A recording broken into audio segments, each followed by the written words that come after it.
Baby নোহোৱাৰ আগতে মোৰ এটাই উইচ আছিলে, মোৰ বেবী হোৱা টাইমত মোৰ যাতে বেবী টুইন হয়, কিন্তু সেই আশা পূৰ্ণ হ'ল।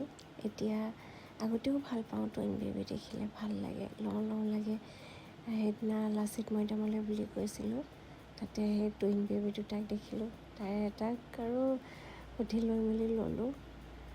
আমাৰ অমিও যে ইমান মৰম কৰিব আমি ভবাই নাছিলোঁ, সি যে মৰম কৰিব জানিব।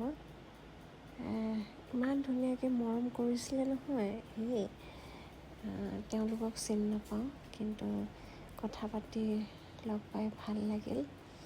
ভাবিলোঁ ভিডিঅ'টো আপলোড কৰি ৰাখোঁ। এনেকৈ সৰু সৰু কিছুমান ভিডিঅ' আচলতে হেৰুৱাবলৈ মন নাযায়, পিছত স্মৃতি হিচাপে ৰাখিবলৈ মন যায়। সেইবুলি ভিডিঅ'টো আপলোড কৰি ৰাখিলোঁ। আপোনালোকৰ কেনেকুৱা লাগিলে জনাব।